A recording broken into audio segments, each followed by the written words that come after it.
한별아, 나 그 집에 가기 싫어. 몸에 멍이 든 채로 병실에 누워있는 언니의 모습에 한별은 가슴이 미어졌습니다. 그 집안 사람들은 전부 나를 보면 무시해. 나 너무 힘들어. 아무도 모르는 곳으로 도망치고 싶어. 언니, 왜 여태까지 말 안 하고 참았어? 언니가 왜 그 사람들한테 이런 대접받아야 해? 내가 조용히 있으면 전부 괜찮을 거라 생각했어. 하지만 이제는 정말 못 견디겠어. 제발 나 좀 도와줘.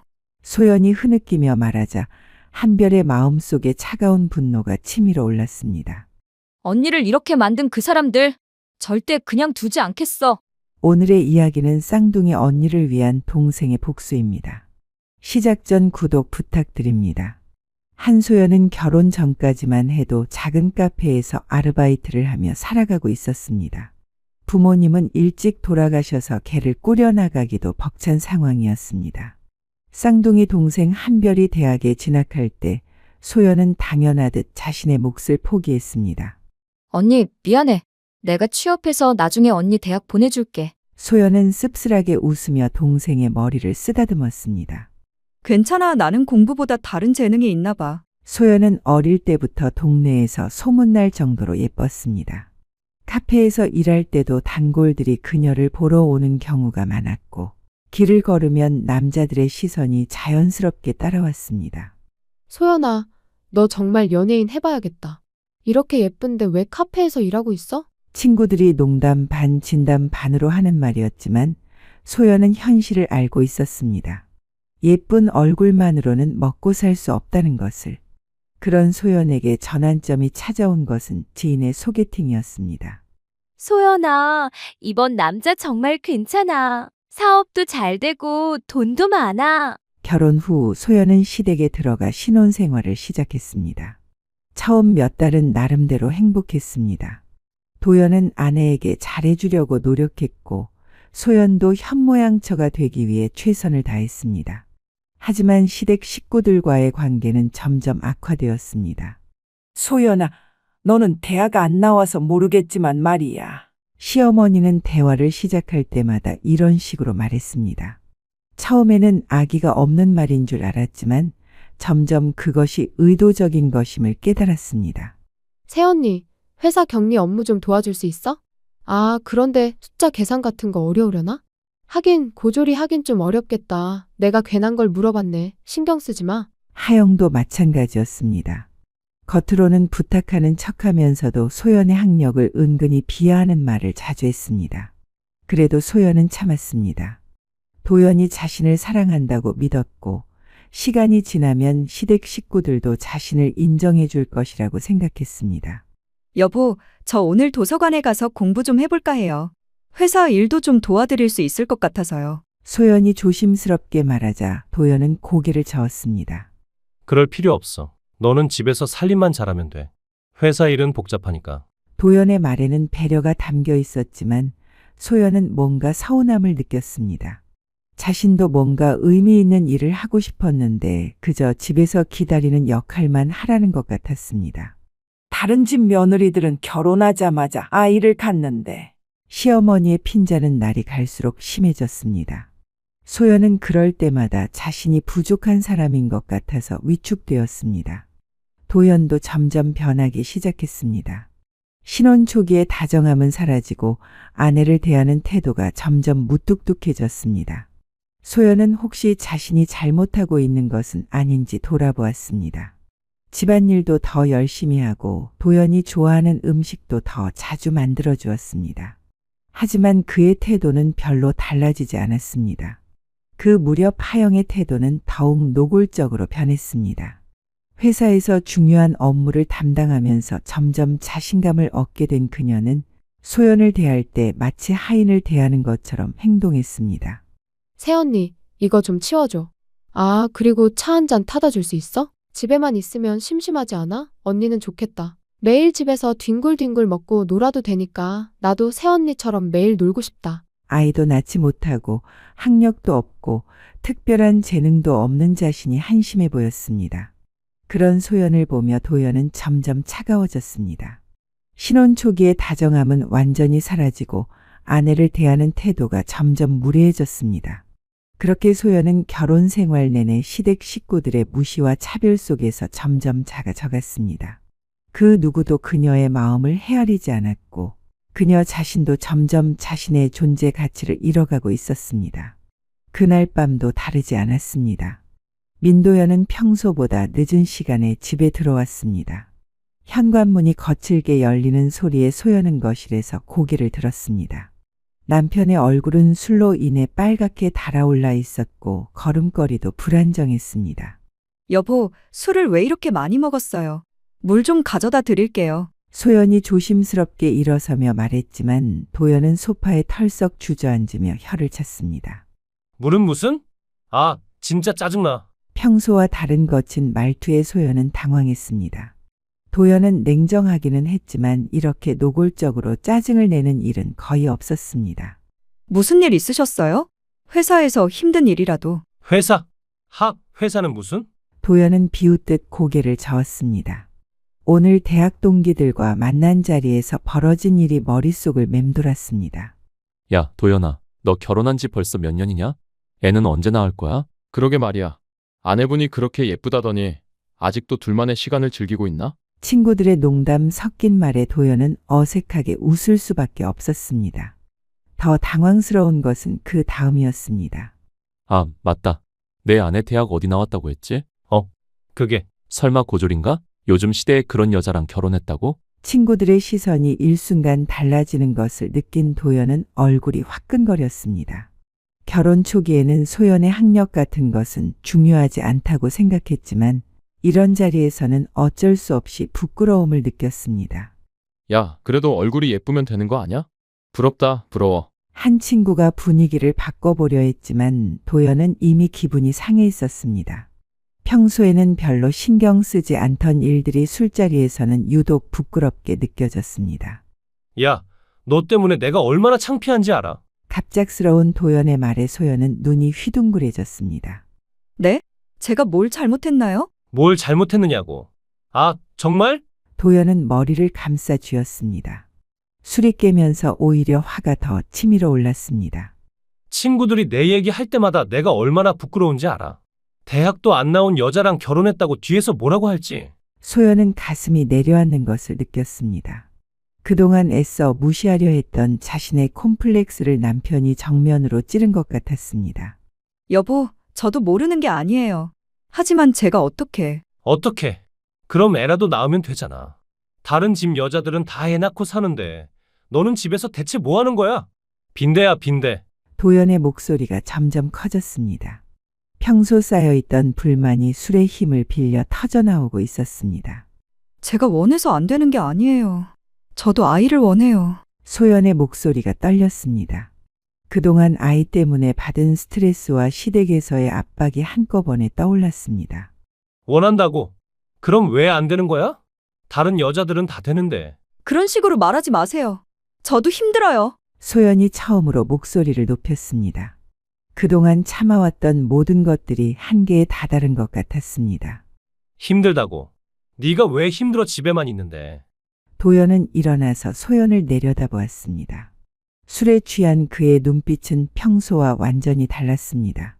친구들 앞에서 창피당하고 엄마한테는 며느리 못 들여왔다고 핀잔 듣고 회사에서도 집안일 때문에 집중 못하고 이게 다 누구 때문이야? 나는 최선을 다해서. 최선?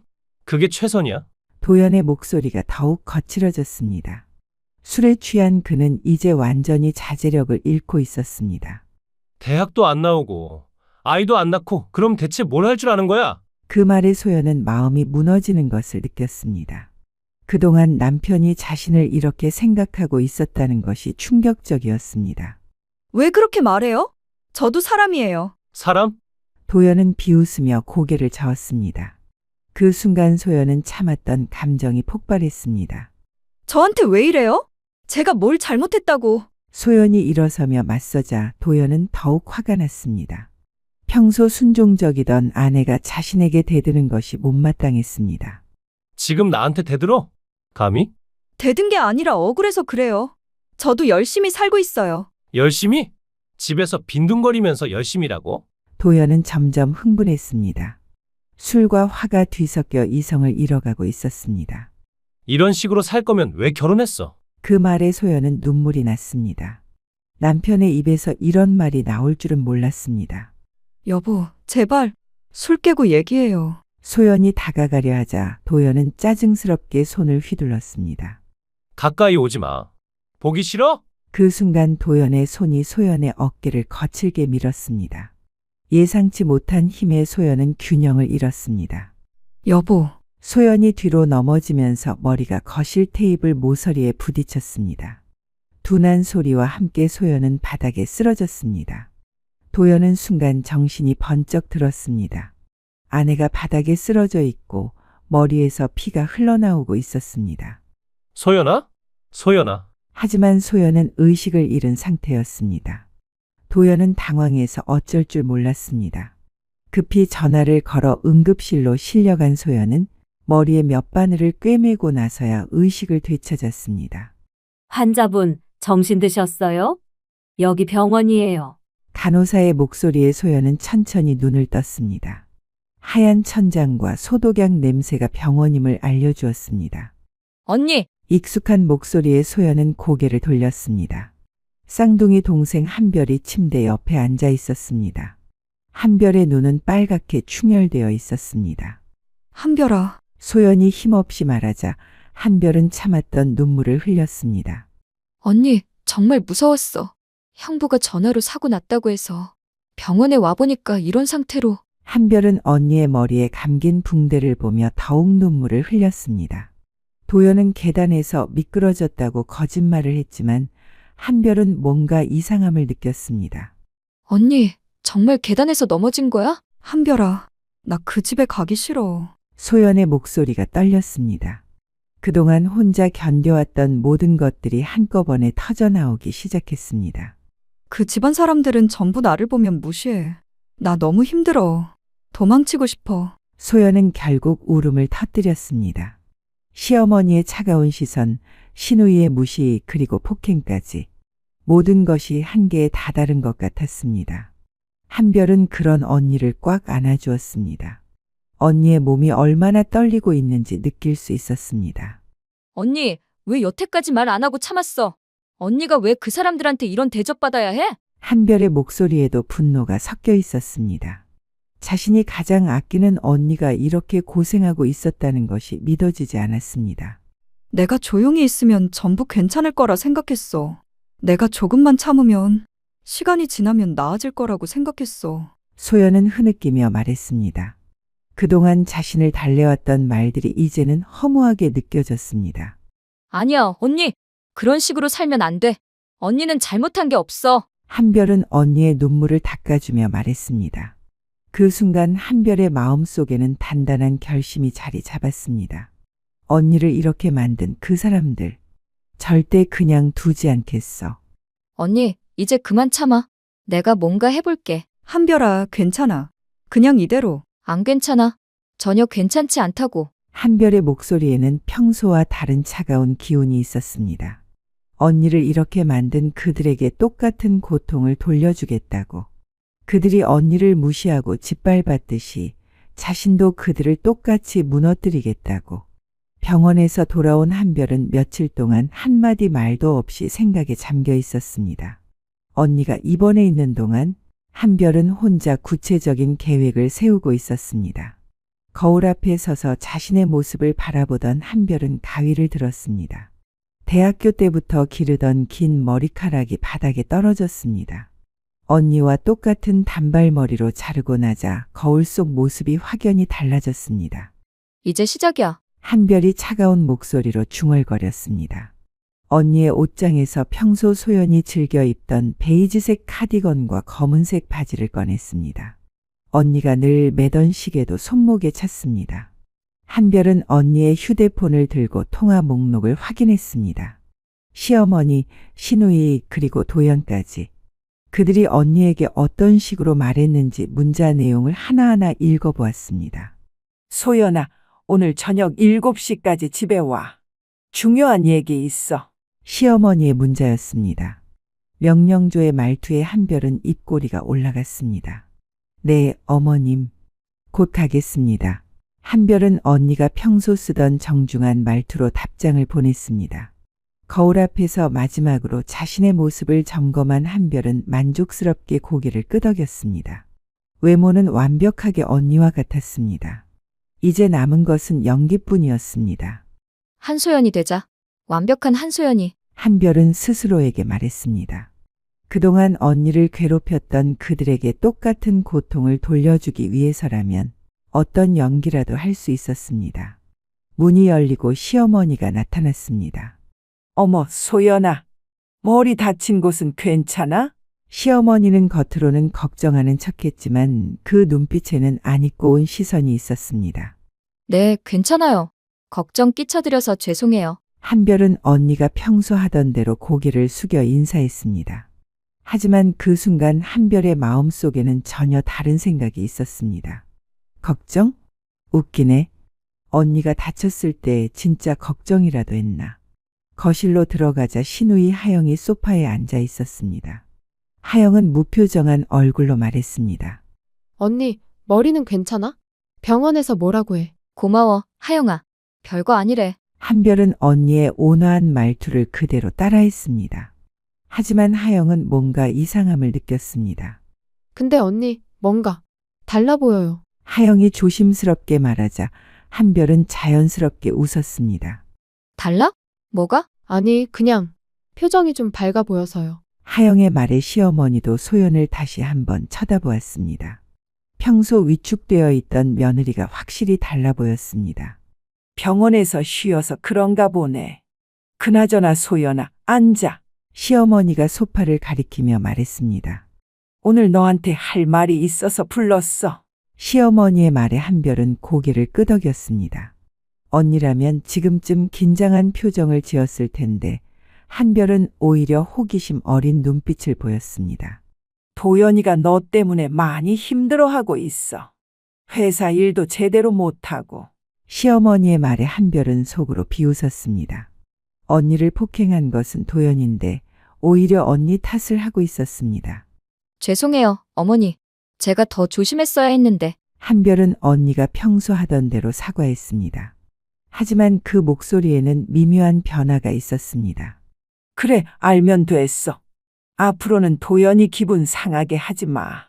넌 도연이가 일하고 오면 무조건 내내 하면서 기분만 맞춰줘. 그리고 그건 너가 실수로 혼자 넘어진 거라며. 누가 보면 이상한 소리 도니까 어디 가서 다쳤다는 소리도 꺼내지 말고 알았지. 시어머니가 말하자 한별은 고개를 끄덕였습니다. 하지만 그 순간 한별의 눈빛이 순간적으로 차가워졌습니다. 그때 현관문이 열리며 도연이 들어왔습니다. 도연이 거실로 들어오자 한별은 언니가 평소 하던 대로 일어나서 인사했습니다. 여보, 오셨어요? 응. 머리는 괜찮아.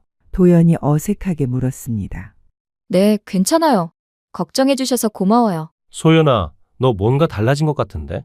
도연이 조심스럽게 물었습니다. 달라졌다니요? 뭐가요? 아니, 그냥 기분이 좋아 보여서. 병원에서 쉬어서 그런가 봐요. 오랜만에 집에 오니까 기분이 좋네요. 그날 밤 한별은 도연과 함께 안방으로 들어갔습니다. 여보, 오늘 회사는 어땠어요? 한별이 자연스럽게 물었습니다. 평소 소연은 도연이 먼저 말하기 전까지는 회사 일을 묻지 않았는데 오늘은 먼저 관심을 보였습니다. 그냥 평소와 같았어. 도연이 어색하게 대답했습니다. 아무튼 그날은 미안해. 내가 너무 심했어. 도연이 사과하자 한별은 자연스럽게 웃었습니다. 괜찮아요. 다 지난 일이에요. 한별이 시댁에 들어간 지 일주일이 지났습니다. 여보, 오늘 회사에서 무슨 일 있었어요? 한별이 저녁 식사 후 자연스럽게 물었습니다. 평소 소연은 도연의 회사 일에 별로 관심을 보이지 않았는데 요즘 소연은 자주 회사 얘기를 꺼냈습니다. 별일 없었어. 도연이 대답했지만 한별은 그의 표정에서 무언가 스트레스를 받고 있다는 것을 알 수 있었습니다. 혹시 비서 문제는 어떻게 됐어요? 지난번에 그만둔다고 했던. 한별이 관심 있는 듯 물었습니다. 아, 그거? 아직 새로 뽑지 못했어. 좋은 사람 찾기가 쉽지 않더라고. 제가 도와드릴까요? 아니야, 괜찮아. 이런 건 회사에서 알아서 할 거야. 그래도 혹시 제가 도움이 될 만한 일이 있으면 언제든 말해요. 그날 밤 한별은 도연이 잠든 후 조용히 일어났습니다. 언니의 휴대폰을 가지고 인터넷 검색을 시작했습니다. 민도연이 다녔던 고등학교, 그 당시 같은 반이었던 학생들의 명단을 찾아보았습니다. 윤채린, 다음 날 한별은 채린이 운영하는 작은 카페를 찾아갔습니다. 조용한 주택가에 위치한 아담한 카페였습니다. 한별은 카페 문을 열고 들어갔습니다.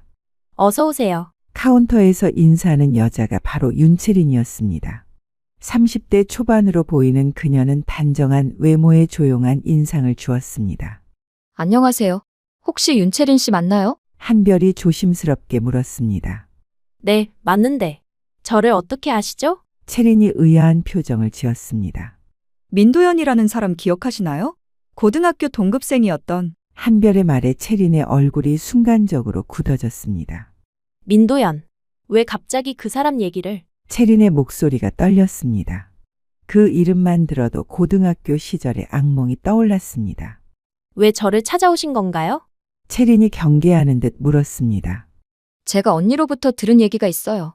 고등학교 때 민도현이 어떤 일을 했는지. 한별의 말에 채린은 자리에 앉으며 깊은 한숨을 쉬었습니다.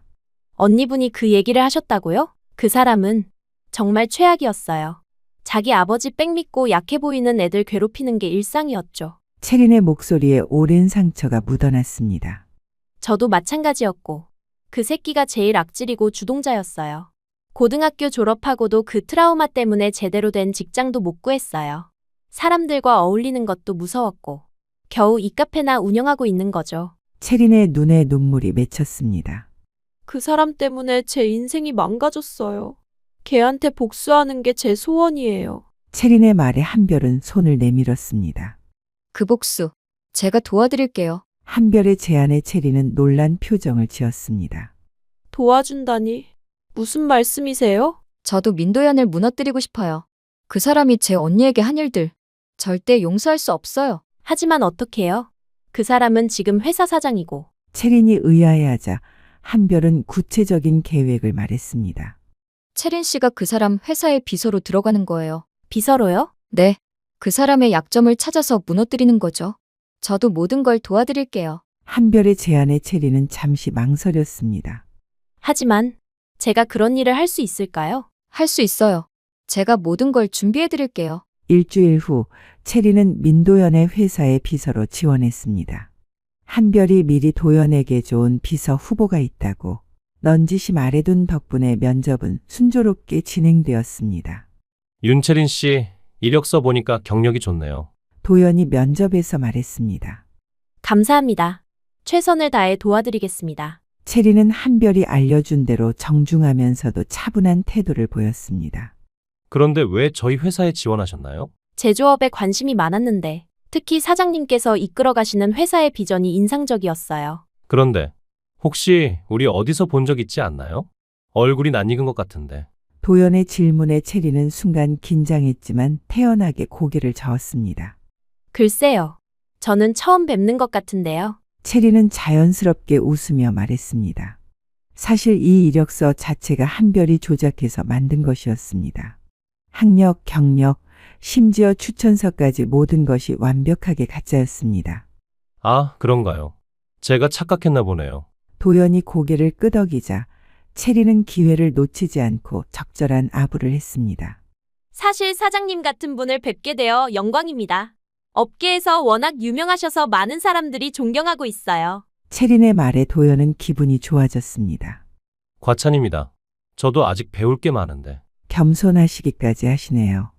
역시 큰 분들은 다르시구나 싶어요. 채린이 적당히 떠받들자 도연은 완전히 기분이 좋아졌습니다. 면접에 합격한 채린은 한별에게 연락했습니다. 저 합격했어요. 잘했어요. 이제 진짜 시작이에요. 한별의 목소리에 만족감이 묻어났습니다. 채린이 비서로 일하기 시작한 첫 주, 한별은 도연의 변화를 예리하게 관찰했습니다. 여보, 오늘 회사 어땠어요? 한별이 평소처럼 물었습니다. 응, 괜찮았어. 새로운 비서가 일을 잘하는 것 같아. 도연의 대답에 한별은 속으로 미소를 지었습니다. 그래요? 차분하고 능력 있는 사람 같아. 당신과 다르게 당당하고. 도연이 대답했지만 그의 표정에서 미묘한 변화를 한별은 놓치지 않았습니다. 며칠 후 채린으로부터 연락이 왔습니다. 한별 씨 계획대로 진행되고 있어요. 그 사람이 저에게 관심을 보이기 시작했어요. 어떤 식으로요? 회의 끝나고 개인적인 얘기를 하려고 하고 점심 같이 먹자고 하고 뻔한 수법이에요. 채린의 말에 한별은 예상했던 대로였다고 생각했습니다. 좋아요. 계속 그 조로 하세요. 하지만 너무 쉽게 넘어가면 안 돼요. 그리고 힘들겠지만 조금만 더 참아요. 우리 목표는 확실한 증거를 잡는 거예요. 알아요. 그 새끼가 저한테 했던 일들 생각하면 이 정도는 아무것도 아니에요. 며칠 후 한별은 신우이 하영과 단둘이 있는 기회를 노렸습니다. 도연은 회사에 가고 시어머니는 친구들과 만나러 나간 오후였습니다. 아가씨, 과일 좀 가져다 드릴게요. 한별은 사과와 배를 예쁘게 깎아서 접시에 담고 거실로 나왔습니다. 하영은 소파에 앉아 노트북으로 회사 업무를 보고 있었습니다. 힘드시겠어요. 회사 일이 많으신가요? 한별은 자연스럽게 하영 옆에 앉으며 물었습니다. 새언니는 모르겠지만 회사 일이라는 게 생각보다 복잡해. 오빠는 대충대충 하라고 하는데 난 꼼꼼하게 해야 직성이 풀려서. 아가씨, 제가 보기에는 아가씨가 오빠보다 훨씬 꼼꼼하고 능력 있으신 것 같아요. 한별이 과일을 하나 집어주며 자연스럽게 말했습니다. 그런가? 하영은 기분 좋게 웃었습니다. 정말이에요. 시대가 바뀌었다지만 꼭 남자라고 사장 해야 되나 싶어요. 요즘은 능력을 먼저 보는데 저는 아가씨가 사장 자리에 앉는 게 맞다고 생각해요. 한별의 말에 하영의 눈빛이 변했습니다. 새언니 갑자기 왜 그런 말을? 솔직히 실무 능력은 아가씨가 훨씬 잘하시잖아요. 한별이 더욱 구체적으로 말했습니다. 남편은 아버님이 물려주신 자리니까 앉아있는 거지. 실제로는 아가씨가 회사 돌아가는 거 다 파악하고 계시잖아요. 사실상 실무는 거의 다 아가씨가 하시는 거 아니에요? 하영은 과일을 먹던 손을 멈췄습니다. 평소 속으로만 생각했던 것을 한별이 정확히 짚어낸 것이었습니다. 그렇긴 하지만 저만 그렇게 생각하는 게 아니에요. 회사 사람들도 다 알고 있어요. 누가 진짜 일하는 사람인지. 한별이 목소리를 낮춰 말했습니다. 언니 정말 그렇게 생각해요? 당연하죠. 아가씨는 대학에서 경영학도 전공하셨고 실무 경험도 쌓으셨잖아요. 남편은 솔직히 말하면 그냥 운 좋은 거 아니에요? 장남이니까. 한별의 말에 하영은 속으로 쾌감을 느꼈습니다. 평소 오빠에 대해 불만이 많았던 터였습니다. 사실 나도 그런 생각 해본 적 있어. 그러실 만해요. 능력 있는 분이 인정받아야 하는 게 당연한 거 아니에요? 한별이 하영의 어깨를 살짝 두드리며 격려했습니다. 회사 물려받았으면 감사할 줄 알아야 하는데 오히려 아가씨한테 일만 떠넘기시고. 맞아. 맨날 어려운 일은 다 나한테 시키면서 본인은 골프나 치러 다니고. 하영이 평소 쌓인 불만을 터뜨렸습니다. 그것 보세요. 제 말이 맞죠? 아가씨가 진짜 실력자세요. 한별이 만족스럽게 미소를 지었습니다. 며칠 후 한별은 도연과 단둘이 있는 저녁 시간을 기다렸습니다. 도연이 회사에서 돌아와 소파에 앉아 TV를 보고 있을 때였습니다. 여보, 오늘 별일 없었어요? 한별이 차를 내오며 자연스럽게 말을 걸었습니다. 그냥 그래. 별일 없었어. 도연이 무심하게 대답했지만 한별은 포기하지 않았습니다. 혹시 회사에서 무슨 일 있었던 건 아니죠? 한별이 조심스럽게 물어보자 도연이 고개를 돌렸습니다. 왜 그런 걸 물어봐? 아니에요. 그냥 요즘 좀 피곤해 보이셔서요. 한별은 걱정하는 표정을 지으며 도연 옆에 앉았습니다. 그런가? 뭐 회사 일이 좀 복잡하긴 해. 도연이 한숨을 쉬며 말했습니다. 사실 말하기 좀 그런데. 한별이 망설이는 듯한 표정을 지었습니다. 뭔데? 말해봐. 도연이 몸을 돌려 한별을 바라보았습니다. 신우 얘기인데. 한별이 조심스럽게 말을 꺼냈습니다. 하영이가 뭘 했다고? 회사 사람들 앞에서 당신 얘기를 했다고 하더라고요. 한별의 말에 도연의 표정이 굳어졌습니다. 무슨 얘기를? 오빠는 그냥 남자라서 사장 된 거지라고 했다고 해요. 한별의 말에 도연은 깜짝 놀랐습니다. 하영이가 회사 사람들 앞에서 그런 말을 했다고. 네. 저도 믿기 어려웠는데 회사 직원분이 직접 저한테 말해주시더라고요. 한별이 안타까운 표정을 지으며 말했습니다. 누가 그런 말을 했는데? 도연이 다급하게 물었습니다. 그건 말씀드리기가 좀 그래요. 그분이 비밀로 해달라고 하셔서요. 한별은 교묘하게 말을 흐렸습니다. 하영이가 정말 그런 말을 했다고? 도연은 믿기 어렵다는 듯 고개를 저었습니다. 그뿐만 아니라 회사에서도 당신을 무시하는 분위기라고 하더라고요. 한별이 더욱 구체적으로 말했습니다. 잘은 모르겠지만 신우이가 그런 말을 하니까 다른 직원들도 덩달아서. 한별의 말에 도연의 얼굴이 빨개졌습니다. 그래서 제가 중간에서 맞긴 했지만 아무튼 걱정돼서요. 한별이 걱정스러운 표정을 지었습니다. 한별의 말에 도연은 복잡한 표정을 지었습니다. 며칠 후 하영은 회사 회의에서 도연의 의견에 정면으로 반박했습니다. 사장님, 그 방법은 효율적이지 않을 것 같은데요. 하영의 말에 도연은 당황했습니다. 뭐라고? 제가 계산해보니까 그 방법으로는 오히려 손해가 더 클 것 같아요. 하영이 당당하게 말했습니다. 하영아, 지금 회의 중이야. 도연이 경고했지만 하영은 물러서지 않았습니다. 그러니까 더 정확한 정보를 드리는 거죠. 하영의 태도에 도연은 화가 났습니다. 다른 직원들 앞에서 사장인 자신을 무시하는 것 같았습니다. 그날 저녁 도연은 한별에게 하영의 태도에 대해 불평했습니다. 오늘 회의에서 하영이가 나를 완전히 무시했어. 도연의 말에 한별은 속으로 만족했습니다. 어떻게요? 다른 직원들 앞에서 나를 개무시하는 게 당신이 저번에 말해준 소문이 맞는 것 같아. 그러게요. 신우이가 요즘 너무 나가시는 것 같아요. 이제 정말 선을 넘은 것 같아. 뭔가 조치를 취해야겠어. 도연의 말에 한별은 내심 기뻤습니다. 계획이 성공적으로 진행되고 있었습니다. 한편 하영도 오빠에 대한 불만이 점점 커지고 있었습니다. 한별이 심어놓은 생각들이 자꾸만 떠올랐습니다. 정말 오빠는 그냥 남자라서 사장이 된 거 아닌가? 실무는 내가 다 하는데. 하영은 점점 오빠를 견제하기 시작했습니다. 도연과 하영은 서로를 의심하기 시작했고 가족 관계는 급속히 악화되어 갔습니다. 며칠 후 도연은 회사에서 하영을 불러 따졌습니다. 하영아, 이번 달 재무보고서 다시 확인해봐. 도연이 서류를 내밀며 말했습니다. 네, 뭔가 잘못된 게 있나요? 하영이 서류를 받아보며 물었습니다. 여기 이 거래처 금액이 지난달과 다르게 기록되어 있어. 도연이 특정 부분을 가리키며 말했습니다. 하영은 당황했습니다. 분명히 정확하게 입력했다고 생각했는데 숫자가 달라져 있었습니다. 이상하네. 분명히 정확하게 했는데. 그리고 여기도 봐. 이 계약서 번호가 실제와 다르게 되어 있어. 도연이 계속 지적하자 하영은 점점 당황했습니다. 아니 정말 이상해. 내가 이런 실수를 할 리가 없는데. 그럼 누가 바꾼 거야? 이 서류는 너만 다룰 수 있는 거잖아. 도연의 추궁에 하영은 할 말이 없었습니다. 한편 비서인 체리는 교묘하게 재무자료를 조작하고 있었습니다. 하영이 작업한 후 몰래 들어가서 일부 숫자를 바꾸거나 거래처 정보를 살짝 수정하는 식이었습니다. 채린 씨, 너무 노골적으로 하시면 안 돼요. 자연스럽게 실수처럼 보이게 해야 해요. 한별이 체린에게 조심스럽게 당부했습니다. 알아요. 하영 씨가 의심받도록 교묘하게 하고 있어요. 체린이 확신에 찬 목소리로 대답했습니다. 그리고 민도연의 경영 실수들도 조금씩 밖으로 흘려주세요. 어떤 식으로요? 거래처 사람들한테 슬쩍 흘리거나 동업계 사람들한테 소문내는 식으로요. 한별의 지시에 체리는 고개를 끄덕였습니다. 며칠 후 회사에서는 더 큰 문제가 발생했습니다.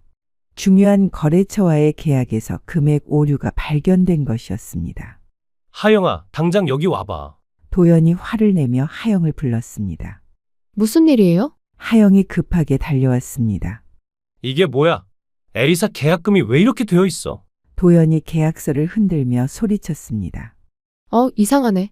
분명히 정확한 금액으로 작성했는데. 하영이 계약서를 보며 당황했습니다. 분명히 5억으로 작성했던 금액이 3억으로 바뀌어 있었습니다. 정확하게 했다고. 그럼 이건 뭐야? 정말 모르겠어. 내가 왜 이런 실수를. 실수? 이게 실수야. 2억이나 차이 나는 게. 도연의 목소리가 점점 커졌습니다. 나도 정말 이해가 안 가. 하영이 울먹이며 말했습니다. 그때 채린이 조심스럽게 다가왔습니다. 사장님, 혹시 파일을 다시 확인해 보시는 게 어떨까요? 컴퓨터에 원본이 남아있을 텐데. 채린의 제안에 도연은 고개를 끄덕였습니다. 그래, 확인해보자. 하지만 컴퓨터 파일도 이미 채린이 조작해 놓은 상태였습니다. 모든 기록이 3억으로 되어 있었습니다. 봐, 컴퓨터에도 3억으로 되어 있어. 내가 처음부터 잘못 입력한 거야. 도연의 말에 하영은 충격을 받았습니다. 아니에요. 오빠! 저는 분명히 5억으로 했어요. 그럼 이 기록은 뭐야? 거짓말하는 거야? 도연이 화를 내자 하영도 억울함이 폭발했습니다. 거짓말이 아니야. 정말 누군가 바꾼 거라니까. 누가 바꿔? 너 말고 이 파일에 접근할 수 있는 사람이 어디 있어? 도연의 추궁에 하영은 할 말이 없었습니다. 회사 시스템상 재무 담당자인 자신만이 해당 파일을 수정할 수 있었기 때문입니다. 그날 밤 가족들이 모인 저녁 식사 자리에서 긴장감이 감돌았습니다. 요즘 회사에 무슨 일이 자꾸 생기는 거야? 시어머니가 걱정스럽게 물었습니다. 별일 아니에요, 엄마. 작은 실수들이 좀 있었을 뿐이에요. 도연이 대답했습니다. 작은 실수? 2억 차이가 작은 실수야? 도연이 하영을 쳐다보며 말했습니다. 오빠, 난 실수한 게 아니라고 했잖아. 하영이 억울하게 항변했습니다. 그럼 뭐야? 누군가 일부러 바꾼 거라는 거야? 도연이 비웃듯 말했습니다. 의심할 만하지 않아. 나를 사장 자리에서 쫓아내려고 일부러 작업치는 거지? 도연이 하영을 직접적으로 비난했습니다. 왜 날 탓해? 오빠가 일을 못하는 거지. 하영이 화를 내며 반박했습니다. 뭐라고? 내가 일을 못한다고. 도연이 일어서며 소리쳤습니다. 왜 내 탓만 하는 건데 운 좋게 사장 자리에 앉은 주제에. 그때 도연이 화가 머리끝까지 올라 하영의 뺨을 때렸습니다. 너 지금 내 자리를 넘보는 거야? 뭐야? 아니, 도연아! 시어머니가 깜짝 놀라서 급히 일어나 아들을 막아섰습니다. 너 지금 뭐 하는 짓이야? 그만해! 시어머니가 도연의 팔을 붙잡으며 소리쳤습니다. 도연이 소리치며 말했습니다. 내가 사장이야. 넌 그냥 내가 시키는 대로만 하면 돼. 하영은 뺨을 부여잡고 충격에 빠졌습니다. 오빠, 지금 뭐 하는 짓이야? 어딜 대들어. 도연아, 정신 차려! 하영이는 내 동생이야! 시어머니가 아들을 다시 한번 막아서며 소리쳤습니다. 하영이 울면서 자리를 떠났습니다. 한별은 조용히 앉아서 모든 상황을 지켜보았습니다. 계획이 완벽하게 진행되고 있었습니다. 그날 밤 하영은 자신의 방에서 혼자 울고 있었습니다. 아무리 억울하다고 해도 아무도 믿어주지 않았습니다. 도연에게는 지옥 같은 나날이었습니다. 한별의 치밀한 계획으로 시작된 혼란은 이제 걷잡을 수 없는 규모로 커져 있었습니다. 회사 회의실에서 도연은 임원들의 차가운 시선을 받으며 앉아 있었습니다. 테이블 위에 놓인 재무보고서는 참담한 현실을 보여주고 있었습니다. 사장님, 이번 분기 매출이 전년 동기 대비 30% 감소했습니다. 재무 담당 이사가 침중한 목소리로 보고했습니다.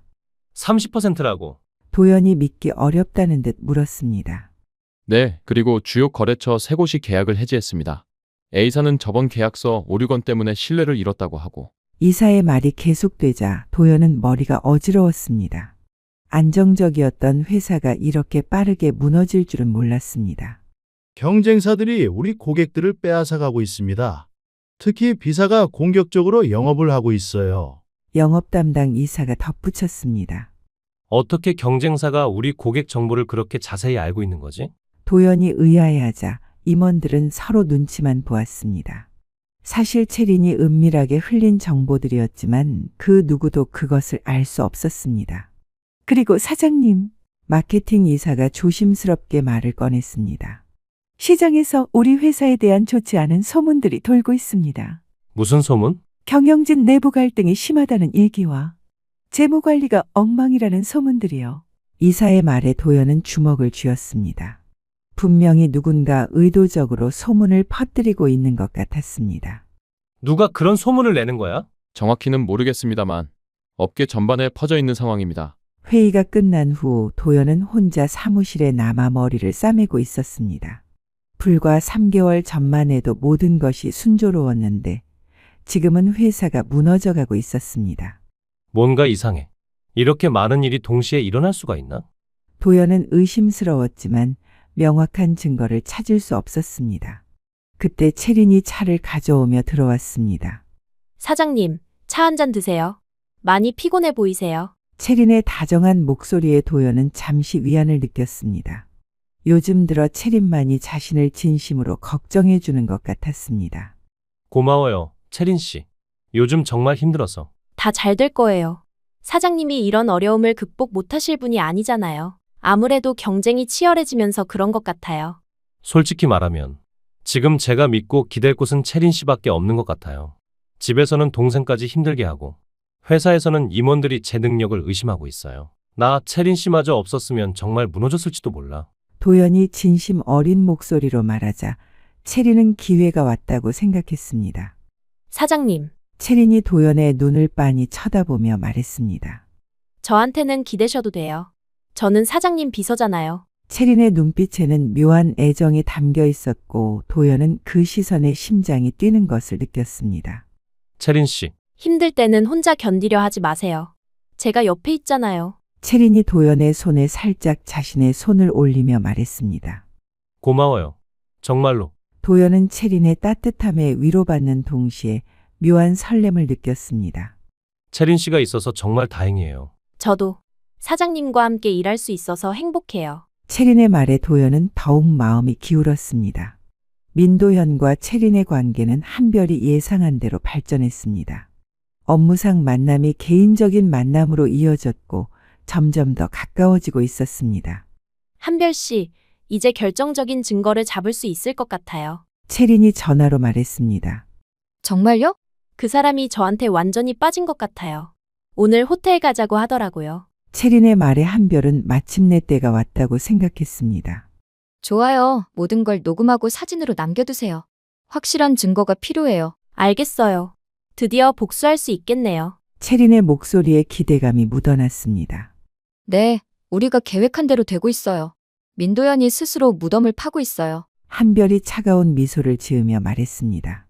그날 밤 한별은 도연이 잠든 후 조용히 일어났습니다. 이제 시작이야.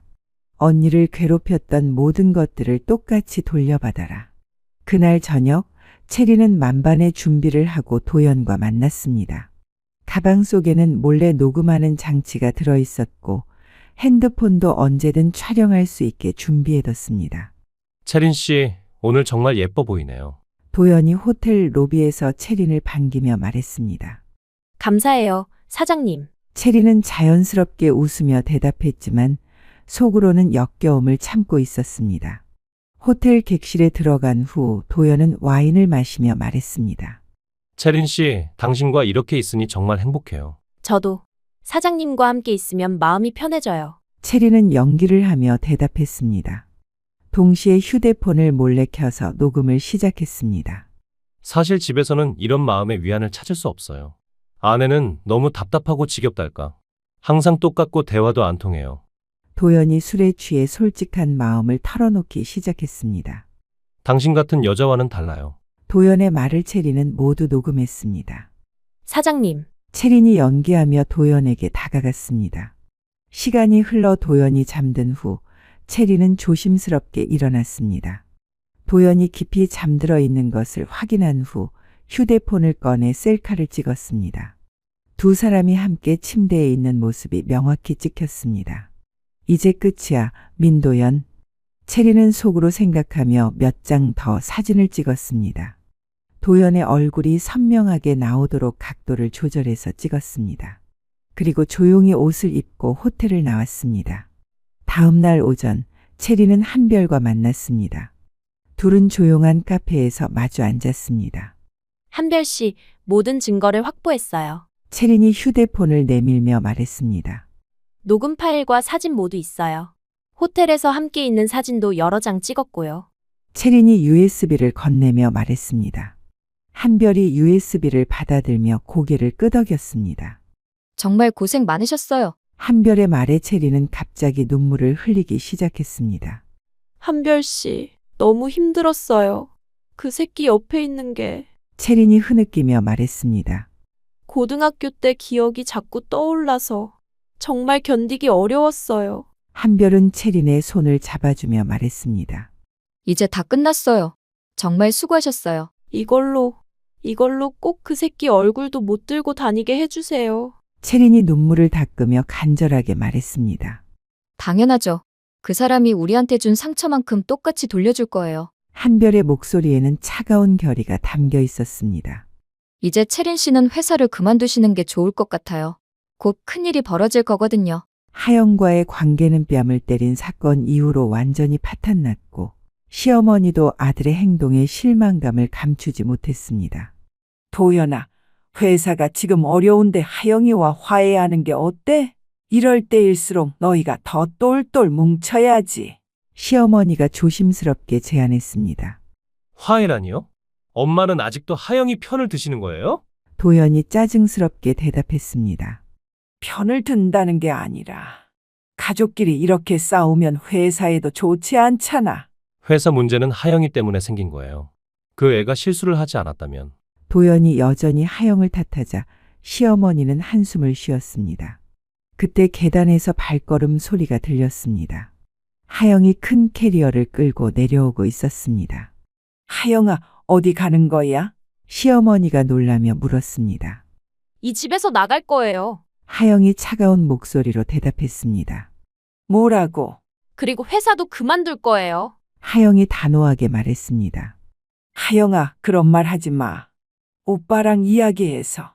시어머니가 하영을 말리려 했지만 하영은 고개를 저었습니다. 엄마, 이제 됐어요. 더 이상 이 집에서 살 수 없어요. 하영이 눈물을 참으며 말했습니다. 오빠한테 맡기까지 했는데 아직도 제가 잘못했다고 하시잖아요. 하영아, 오빠가 화가 나서 그런 거지. 화가 나면 그래도 된다는 거예요? 하영이 목소리를 높였습니다. 나 없이 잘해봐. 오빠, 회사 일도 제가 다 했는데 실수만 나면 다 제 탓이고. 그건 네가 정말 실수했으니까 그런 거지. 도연이 끼어들었습니다. 실수? 하영이 비웃듯 말했습니다. 오빠는 정말 모르는구나. 뭔 소리야? 분명히 누군가 음모야. 그런데 오빠는 그것도 모르고 나만 탓하고. 또 그런 소리네. 네가 실수해놓고 남 탓이야? 그냥 실수한 걸 인정하면 되는 걸 너는 정말 못 쓰겠다. 도연이 혀를 찼습니다. 제발 조용히 해. 이웃들 다 들어. 조용히 하라고요? 저는 이제 더 이상 조용히 있지 않을 거예요. 하영이 캐리어를 끌며 현관으로 향했습니다. 어디 가려고? 나가봤자 갈 데도 없으면서. 도연이 비아냥거리며 말했습니다. 가고 싶으면 가. 누가 붙잡냐? 도연이 팔짱을 끼며 말했습니다. 어차피 너 없어도 회사는 돌아간다고. 정말 그럴까? 하영이 마지막으로 도연을 바라보며 말했습니다. 곧 후회하게 될 거야. 하영이 문을 열고 나가자 시어머니는 아들을 원망스럽게 바라보았습니다. 도연아, 너 정말 너무한다. 하영이가 얼마나 상처받았는지 몰라? 엄마까지 왜 그래요? 하영이가 가고 싶다는데 말리지 마세요. 도연이 무심하게 말했습니다. 그 애 없어도 회사는 잘 돌아갈 거예요. 하지만 도연은 몰랐습니다. 하영이 회사에서 얼마나 많은 일을 담당하고 있었는지, 그녀가 없으면 얼마나 큰 혼란이 생길지, 그 모습을 보며 한별은 속으로 웃었습니다. 그래, 이렇게 나와줘야지. 한별은 겉으로는 걱정스러운 표정을 지었지만 속으로는 쾌감을 느꼈습니다. 신우이가 밉긴 해도 실질적으로 업무를 다 맡고 있는데 자기 발로 나가주면 나야 땡큐지. 한별은 하영이 캐리어를 끌고 나가는 모습을 지켜보며 만족스러워했습니다. 원래 계획에서는 하영을 더 교묘하게 몰아낼 생각이었는데 도연이 직접 뺨까지 때려주면서 하영이 스스로 나가게 만들어줬습니다. 여보, 정말 괜찮을까요? 신우이 없이 회사 일이. 한별이 걱정스럽게 연기하며 말했습니다. 괜찮아. 그 애 없어도 충분히 할 수 있어. 도연이 자신만만하게 대답했습니다. 한별은 채린으로부터 받은 모든 증거를 정리하며 마지막 계획을 세웠습니다. 녹음 파일, 호텔에서의 사진, 그리고 도연과 채린의 문자 메시지까지. 모든 것이 완벽했습니다. 며칠 후 새벽, 한별은 도연이 깊이 잠든 것을 확인한 후 조용히 서재로 향했습니다.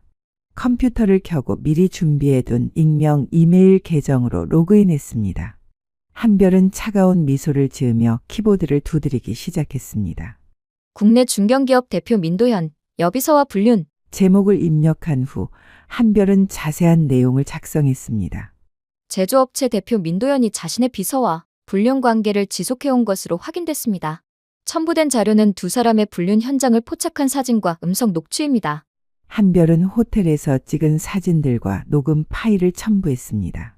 또한 내부 자금 유용 정황도 있어 이중계약서를 확보했습니다. 민도현은 회사 자금을 개인적인 용도로 사용하며 허위 계약서를 작성해 세금을 포탈한 혐의도 있습니다. 한별은 채린이 조작한 재무 자료들도 함께 첨부했습니다. 모든 것이 도연에게 불리한 자료들이었습니다. 해당 기업은 최근 경영난에 시달리고 있으며 이는 대표의 도덕적 해이와 무관하지 않을 것으로 보입니다. 마지막 문장을 작성한 후 한별은 주요 언론사 여러 곳에 동시에 이메일을 발송했습니다.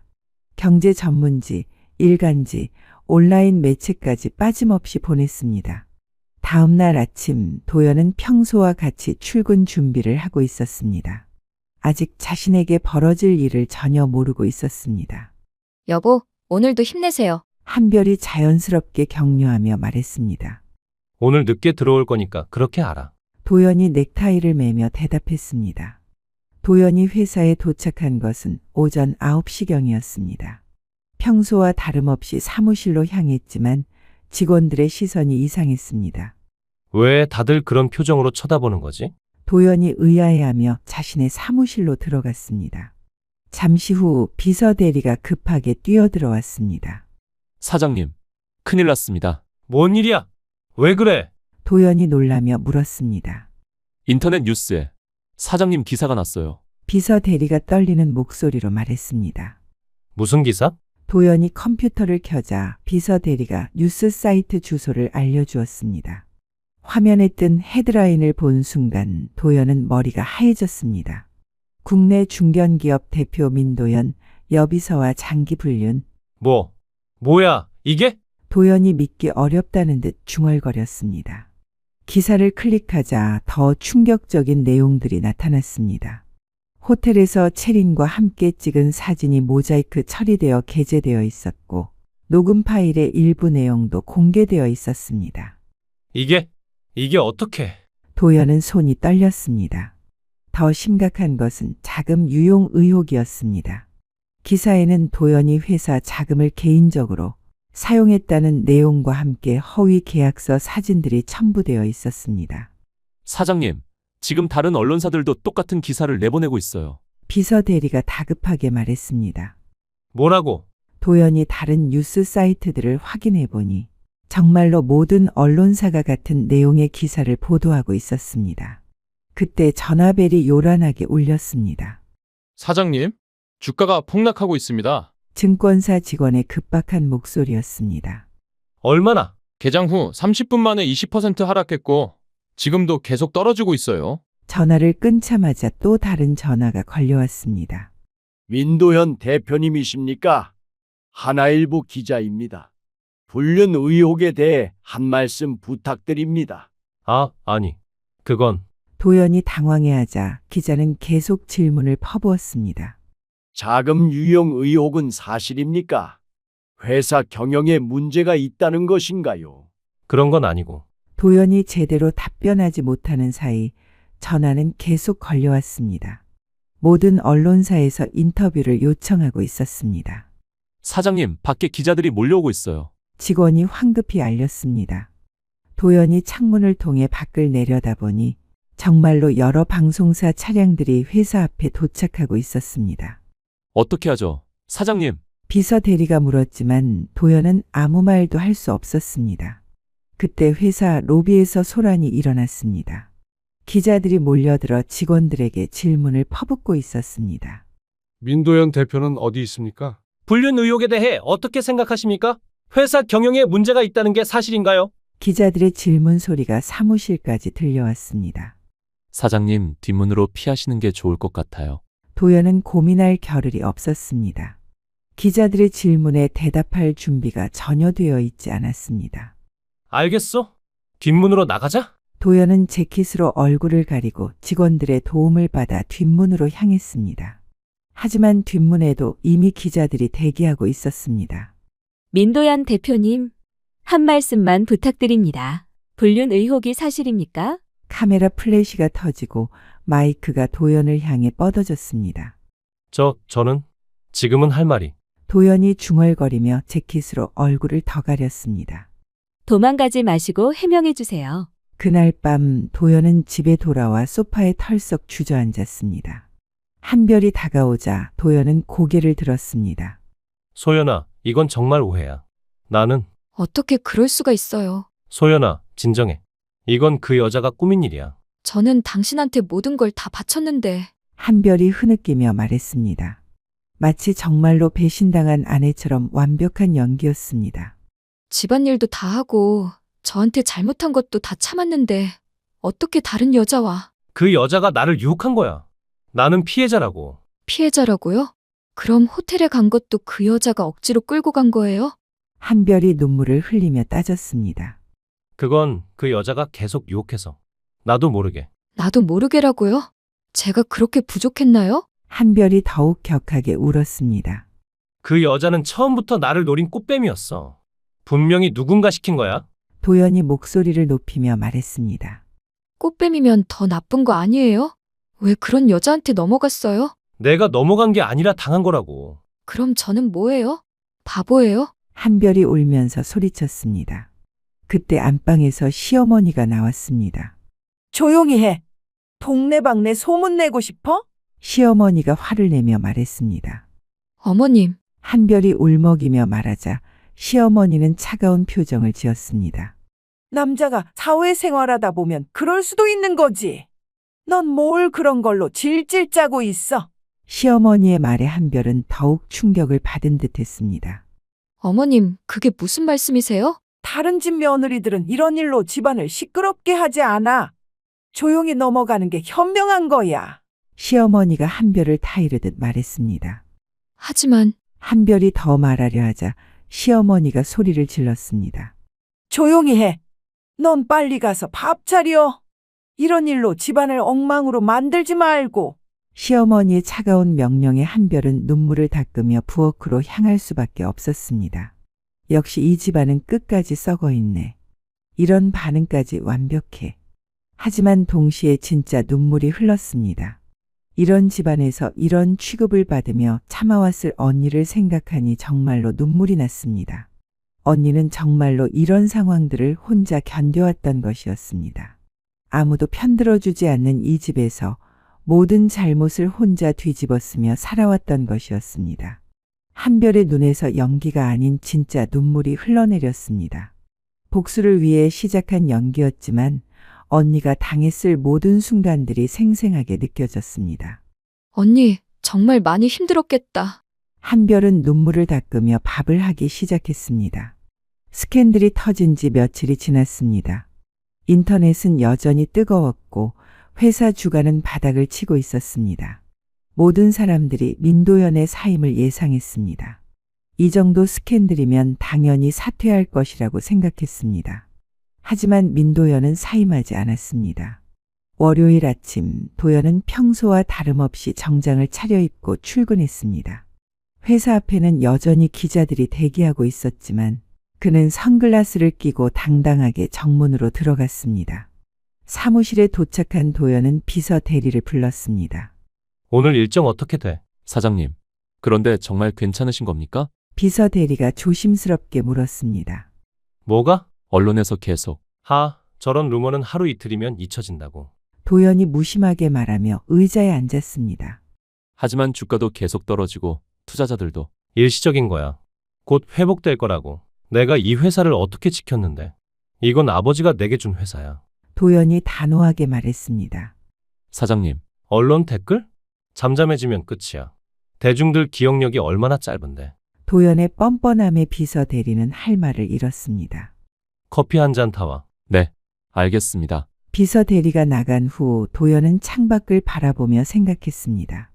이 정도로 나를 무너뜨릴 수 있다고? 천만의 말씀이지. 도연은 오히려 이 상황을 이겨내면 더 강해질 수 있다고 생각했습니다. 회사 복도에서는 수군거림이 끊이지 않았습니다. 사장님이 정말 사퇴 안 하실 생각인가 봐요. 이 상황에서 어떻게 버틸 수 있죠? 직원들 사기도 바닥이고 고객들도 다 떠나가고 있는데. 직원들은 복도에서, 휴게실에서, 화장실에서까지 도연에 대한 이야기를 나눴습니다. 하지만 그 누구도 감히 면전에서는 말하지 못했습니다. 오전 회의 시간이 되었습니다. 도연이 회의실에 들어서자 임원들은 모두 눈을 피했습니다. 좋은 아침입니다. 도연이 평상시와 다름없이 인사했지만 대답하는 사람은 거의 없었습니다. 이번 주 업무 계획 보고해 주세요. 도연이 말했지만 분위기는 싸늘했습니다. 사장님, 죄송하지만 한 임원이 조심스럽게 말을 꺼냈습니다. 뭔데? 현재 상황에서 정상적인 업무 진행이 어려울 것 같은데요. 왜? 도연이 되물었습니다. 고객들이 계속 계약을 취소하고 있고 협력업체들도 거리를 두고 있어서. 그런 건 일시적인 거야. 시간이 지나면 다 돌아올 거라고. 도연의 낙관적인 반응에 임원들은 당황했습니다. 하지만 사장님, 현실적으로. 현실? 현실은 내가 이 회사의 사장이라는 거야. 도연이 단호하게 말했습니다. 언론에서 뭐라고 난리를 치든 사람들이 뭐라고 하든 나는 이 자리를 지킬 거야. 임원들은 서로 눈빛만 주고받았습니다. 한별은 가방을 들고 집을 나섰습니다. 가방 안에는 지난 몇 달 동안 수집한 모든 증거 자료들이 들어 있었습니다. 첫 번째 목적지는 유명한 로펌이었습니다. 한별은 미리 예약을 해둔 상태였습니다. 안녕하세요. 한별입니다. 네, 기다리고 있었습니다. 이쪽으로 오세요. 변호사 사무실로 안내받은 한별은 차분하게 앉았습니다. 말씀하신 사건에 대해 검토해봤습니다. 충분히 승소 가능한 사안이네요. 변호사가 한별이 제출한 자료들을 보며 말했습니다. 불륜 증거가 명확하고 정신적 피해에 대한 입증도 가능합니다. 위자료 청구가 충분히 인정될 것 같아요. 얼마 정도로 보시나요? 한별이 조심스럽게 물었습니다. 이 정도 증거라면 5억에서 8억 정도까지도 가능할 것 같습니다. 변호사의 말에 한별은 만족스러운 표정을 지었습니다. 한별은 가방에서 두꺼운 파일을 꺼냈습니다. 그 안에는 남편의 폭력으로 병원에 입원한 기록과 평소에 폭언을 한 것까지 차곡차곡 모아서 정리한 증거들이 들어 있었습니다. 이것들도 보세요. 한별이 병원 진료 기록과 상해 진단서를 내밀었습니다. 머리 외상으로 인한 입원. 그리고 이건 예전 기록들도 있네요. 변호사가 자료들을 꼼꼼히 살펴보았습니다. 8억으로 청구해 주세요. 8억이요? 조금 높은 것 같은데. 괜찮아요. 정신적 피해를 생각하면 적은 금액이에요. 한별의 단호한 말에 변호사는 고개를 끄덕였습니다. 알겠습니다. 그럼 위자료와 위약금을 합쳐서 8억으로 소송을 진행하겠습니다. 한별은 캐리어 가방에 짐을 쌌습니다. 잠시 친구 집에 다녀올게요. 갑자기? 그냥 며칠 쉬고 싶어서요. 한별이 자연스럽게 대답했습니다. 그럼 언제 돌아와? 글쎄요. 좀 생각해 볼 시간이 필요할 것 같아요. 혹시 나 때문에 화난 거야? 난 피해자라고 했잖아. 아니에요. 그냥 혼자 있고 싶어서요. 한별은 가방을 들고 집을 나섰습니다. 얼마 후 도연의 휴대폰에 전화가 걸려왔습니다. 여보세요? 민도현 씨죠? 법무법인입니다. 네, 무슨 일이신가요? 귀하를 상대로 한 위자료 소송에서 패소 판결이 나왔습니다. 8억을 지급하셔야 합니다. 뭐라고요? 도연이 깜짝 놀라며 소리쳤습니다. 8억이라고요? 무슨 소송이에요? 부인분이 불륜으로 인한 정신적 피해를 이유로 소송을 제기하셨고 법원에서 8억 지급 판결을 내렸습니다. 돈은 이미 지급된 것으로 확인됩니다. 더 이상 할 일은 없고요. 이미 지급됐다고요? 도연이 당황했습니다. 네, 한소연 씨 계좌로 입금됐습니다. 전화를 끄는 도연은 급히 은행에 확인해 봤습니다. 정말로 회사 계좌에서 8억이 빠져나가 있었습니다. 이게 어떻게 된 일이야? 도연이 한별에게 전화를 걸었지만 전화는 받지 않았습니다. 시어머니에게도 연락해 봤지만 마찬가지였습니다. 어머, 얘가 어디 간 거야? 시어머니가 걱정스럽게 물었지만 도연도 알 수 없었습니다. 하루 종일 전화를 걸어봤지만 한별은 전화를 받지 않았습니다. 그날 밤 한별은 병원에 입원해 있는 언니를 찾아갔습니다. 정말 오랜만의 만남이었습니다. 한별은 가방에서 통장을 꺼냈습니다. 언니, 이거 받아. 뭐야, 이게? 소연이 통장을 보며 놀랐습니다. 8억? 응, 언니 위자료야. 한별이 차분하게 설명했습니다. 민도연한테서 받은 거야. 언니가 그동안 당한 모든 일에 대한 보상이야. 한별아, 너 대체 뭘 한 거야? 한별이 그동안의 일들을 자세히 설명했습니다. 너 혼자 그런 위험한 일을. 언니, 이건 복수가 아니라 정당한 청구야. 한별의 말에 소연은 눈물을 흘렸습니다. 고마워, 한별아. 정말 고마워. 소연이 동생을 꽉 안아주었습니다. 이제 언니는 자유야. 그 사람들한테서 완전히 벗어났어. 한별이 언니의 등을 두드리며 말했습니다. 그리고 이 돈으로 언니가 하고 싶었던 일들 다 해. 공부도 하고. 소연은 한별을 더욱 꽉 끌어안으며 울음을 터뜨렸습니다. 나 대신 네가 이런 일을 하게 만들어서 미안해. 소연이 흐느끼며 말했습니다. 내가 더 용기가 있었다면. 아니야, 언니. 한별이 언니의 어깨를 감싸며 말했습니다. 나 그 집에서 언니가 어떤 취급을 받으며 살아왔는지 처절하게 느꼈어. 한별의 목소리가 떨렸습니다. 시어머니는 언니를 사람 취급도 안 했고 시누이는 언니를 하인처럼 부렸어. 그리고 그 남자는 언니를 때리면서도 자기가 피해자인 척했어. 한별의 목소리에 분노가 섞여 있었습니다. 언니가 그 집에서 얼마나 외롭고 힘들었을지 상상만 해도 가슴이 미어져. 소연은 동생의 말을 들으며 더욱 눈물을 흘렸습니다. 언니는 정말 잘못한 게 없어. 그런데 그 사람들은 언니를 마치 죄인처럼 대했잖아. 고마워, 한별아. 내가 내 마음을 다 알아줘서. 언니를 이런 취급한 인간들 망해도 싸. 한별이 단호하게 말했습니다. 그 사람들이 언니한테 준 상처를 생각하면 이 정도로는 부족해. 한별아, 이제 됐어. 너무 많이 해줬어. 그 사람들을 그냥 둘 수는 없어. 하지만 이제 정말 조심해야 해. 소연이 걱정스럽게 말했습니다. 알아, 언니. 하지만 마지막까지 완벽하게 마무리할 거야. 한별이 차분하게 말했습니다. 그 사람들이 언니한테 준 상처를 모두 갚아줄 거야. 8억의 위자료가 지급되고 며칠 후 도연에게는 더 큰 충격이 기다리고 있었습니다. 사장님, 이사회에서 긴급 소집 명령이 내려왔습니다. 이사회?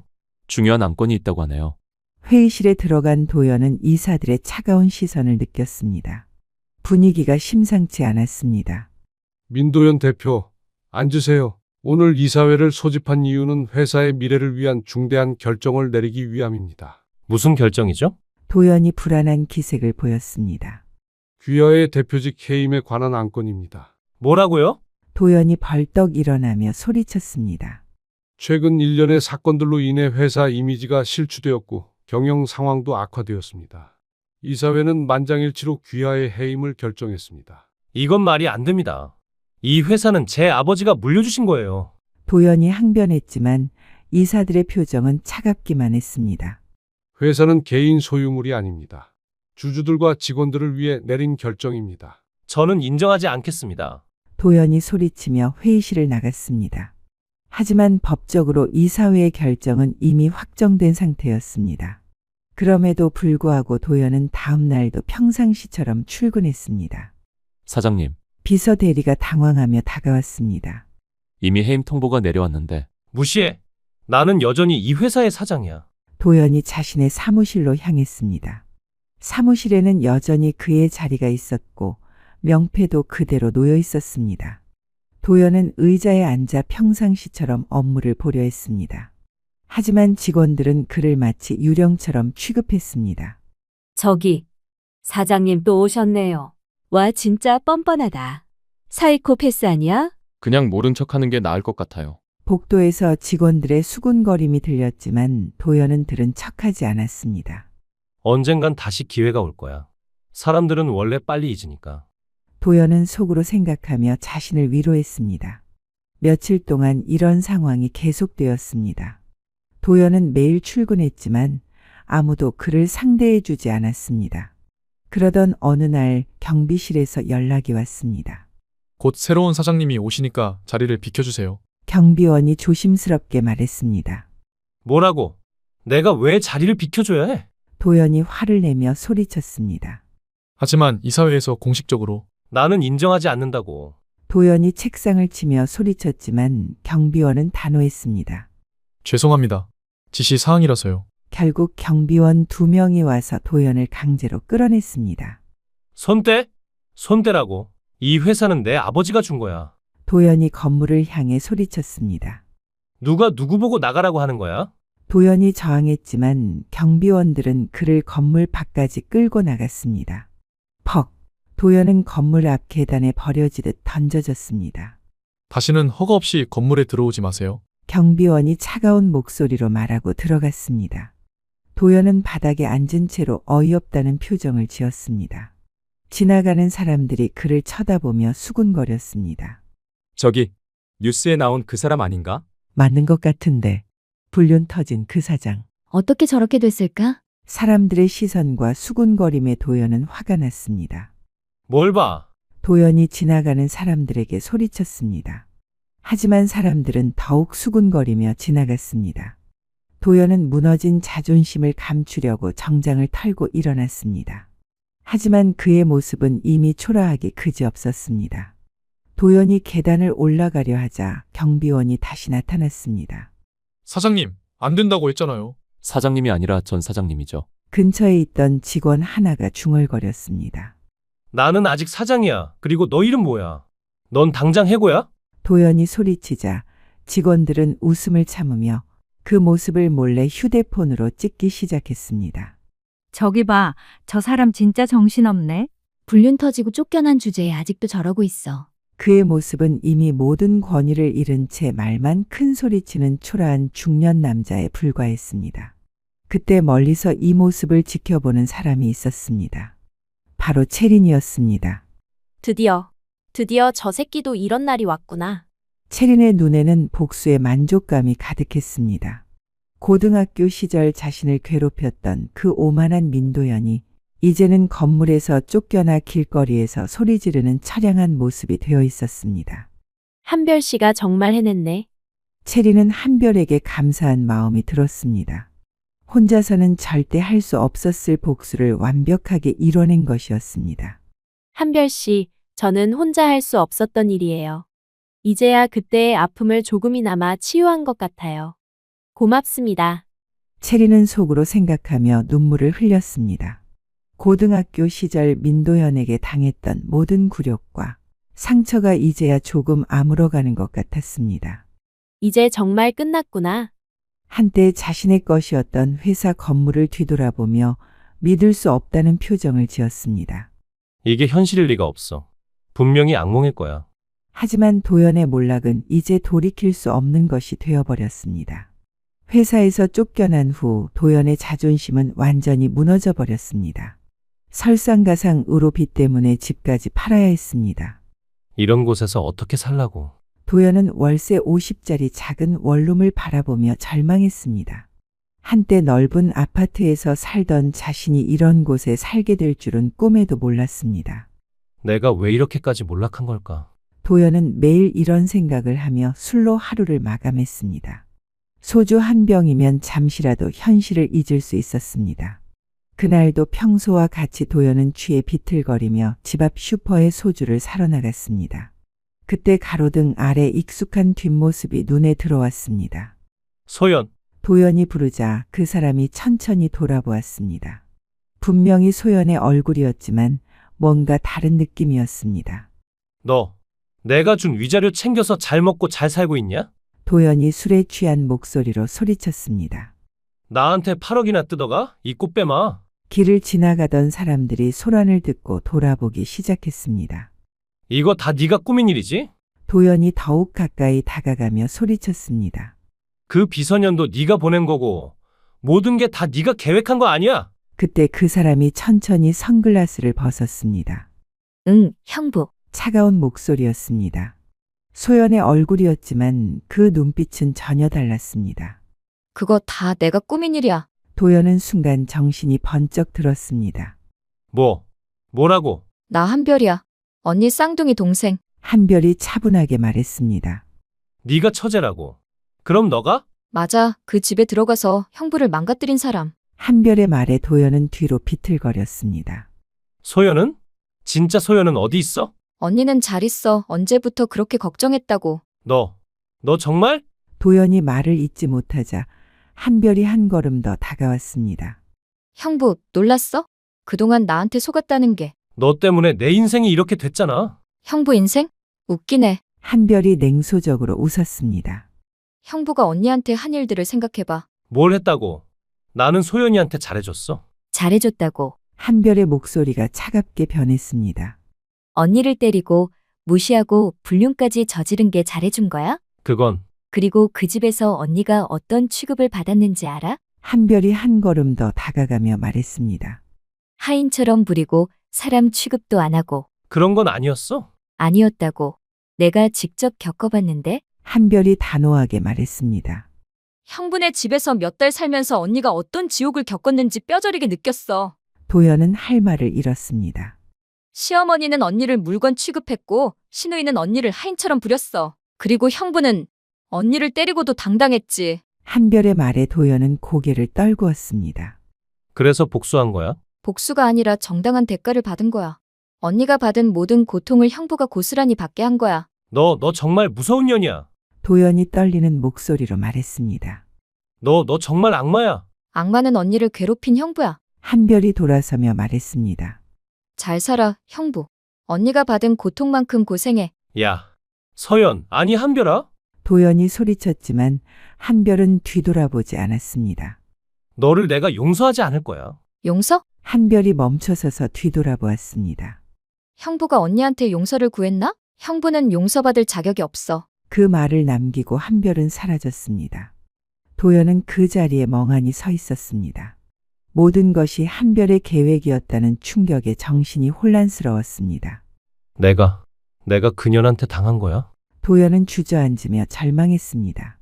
자신의 몰락이 모두 한 여자의 치밀한 계획이었다는 것이 믿어지지 않았습니다. 그날 밤 도연은 악몽 같은 현실에서 벗어날 수 없었습니다. 3개월 후 한별은 언니 소연과 함께 인천공항에 나와 있었습니다. 소연은 캐리어를 끌고 있었고 얼굴에는 설렘과 약간의 불안이 섞인 표정을 짓고 있었습니다. 언니, 정말 괜찮아? 혼자서 그 먼 곳까지. 한별이 걱정스럽게 물었습니다. 괜찮아. 오히려 기대돼. 소연이 환하게 웃으며 대답했습니다. 예전의 위축된 모습은 온데간데 없었습니다. 이탈리아 피렌체 미술학교. 정말 가게 되다니. 소연은 여전히 믿기지 않는다는 듯 중얼거렸습니다. 몇 달 전 소연은 한별에게 평생의 꿈을 털어놓았었습니다. 한별아, 사실 나 그림 그리는 게 정말 좋았어. 그림? 응. 어릴 때부터 틈만 나면 스케치북에 뭔가를 그리고 있었어. 그때 화가가 되고 싶다는 꿈도 있었고. 소연의 목소리에는 그리움이 묻어났습니다. 그런데 왜 안 했어? 집안 형편도 어려웠고. 결혼하고 나서는 더더욱 그런 생각할 여유가 없었지. 그때 한별은 결심했습니다. 언니의 꿈을 이뤄주겠다고. 언니, 지금이라도 늦지 않았어. 해봐. 이 나이에? 나이가 뭐가 중요해? 언니는 아직 젊어. 한별의 격려에 소연은 용기를 냈습니다. 언니, 들어갈 시간이다. 한별이 시계를 보며 말했습니다. 응. 그럼 이제 가봐야겠다. 소연이 일어서자 한별이 꽉 안아주었습니다. 언니, 정말 자랑스러워. 고마워, 한별아. 네가 아니었으면 평생 꿈꿔볼 수도 없었을 일이야. 이제 정말 자유로워진 기분이야. 누구 눈치도 안 보고 하고 싶은 일 할 수 있게 됐어. 소연의 말에 한별은 환하게 웃었습니다. 두 자매는 서로를 바라보며 미소를 지었습니다. 그럼 이제 정말 가야겠다. 소연이 캐리어를 끌고 출국장 입구로 향했습니다. 언니, 자주 연락해. 한별이 손을 흔들며 소리쳤습니다. 3년 후 한별은 서울의 한 갤러리 앞에 서 있었습니다. 갤러리 안은 북적북적했습니다. 많은 사람들이 작품을 보며 감탄하고 있었습니다. 정말 대단한 작품들이네요. 이 화가가 누구예요? 처음 보는 이름인데. 최근에 이탈리아에서 돌아온 분이라고 하네요. 피렌체에서 공부하셨다고. 관람객들의 감탄사가 들려왔습니다. 한별은 천천히 갤러리 안을 둘러보았습니다. 그림들이 벽면 가득 걸려 있었습니다. 그때 저 멀리서 환하게 웃고 있는 언니를 발견했습니다. 소연은 검은색 원피스를 입고 관람객들과 대화를 나누고 있었습니다. 3년 전과는 완전히 다른 모습이었습니다. 자신감 넘치고 당당하며 정말 환하게 빛나고 있었습니다. 언니! 한별이 조용히 중얼거렸습니다. 그때 소연이 한별을 발견하고 달려왔습니다. 한별아! 언니! 두 자매는 갤러리 한가운데서 꽉 안아주었습니다. 언니, 정말 멋있어. 이 모든 작품들이 내가 있어서 가능한 일이었어. 소연의 눈에 눈물이 맺혔습니다. 언니, 울면 안 돼. 오늘은 기쁜 날이잖아. 한별이 언니의 눈물을 닦아주며 말했습니다. 저기, 내가 꼭 보여주고 싶은 그림이 있어. 소연이 한별의 손을 잡고 갤러리 한쪽으로 이끌었습니다. 그곳에는 가장 큰 캔버스에 그려진 작품이 걸려 있었습니다. 어둠 속에서 화려한 나비가 날아오르는 모습을 그린 그림이었습니다. 나비의 날개는 무지개 빛으로 빛나고 있었고 배경의 어둠과 대조를 이루며 희망적인 느낌을 주었습니다. 작품 옆에 붙은 제목을 본 순간 한별은 가슴이 벅차올랐습니다. 다시 태어난 나비. 언니, 한별의 목소리가 떨렸습니다. 이 그림은 우리 이야기야. 어둠 속에서 벗어나 다시 태어난 우리들 말이야. 소연이 조용히 설명했습니다. 애벌레가 고치 속에서 완전히 분해되었다가 나비로 다시 태어나는 것처럼 우리도 그 고통스러운 시간을 거쳐 새로운 존재가 된 거야. 한별은 그림을 바라보며 울컥함을 느꼈습니다. 그 나비는 정말로 언니를 닮아 있었습니다. 아름답고 자유롭고 당당한. 언니가 정말 나비가 됐네. 한별이 흐뭇한 웃음을 지으며 말했습니다. 너도 마찬가지야. 넌 나에게 날개를 달아준 천사야. 그때 갤러리 관장이 다가왔습니다. 작가님, 축하드립니다. 첫날부터 반응이 정말 뜨거워요. 감사합니다. 소연이 정중하게 인사했습니다. 특히 저 다시 태어난 나비 작품에 대한 문의가 많아요. 벌써 몇 분이 구매 의사를 밝히셨는데 그 작품은 판매하지 않을 예정입니다. 소연이 단호하게 말했습니다. 저에게는 너무 소중한 작품이라서요. 관장이 아쉬워하며 돌아간 후 한별이 물었습니다. 언니, 정말 안 팔아도 돼? 비싸게 팔 수 있을 텐데. 그림은 돈보다 소중한 거야. 특히 저 작품은 우리의 이야기잖아. 그날 밤 한별은 집에 돌아와 언니의 전시회 팸플릿을 보며 생각했습니다. 정말 끝난 거구나. 모든 고통이, 모든 복수가. 이제는 정말로 새로운 시작이었습니다. 언니는 꿈을 이뤘고 자신도 새로운 삶을 살고 있었습니다. 창밖으로 보이는 밤하늘의 별들이 반짝이고 있었습니다. 마치 언니의 그림 속 나비의 날개처럼 아름답게 빛나고 있었습니다. 언니, 이제 정말 자유야. 우리 둘 다. 그렇게 긴 복수의 여정이 끝났습니다. 어둠 속에서 고치를 깨고 나온 나비처럼 두 자매는 마침내 진정한 자유를 얻었습니다. 오늘 준비한 이야기는 여기까지입니다. 긴 글을 들어주셔서 감사합니다.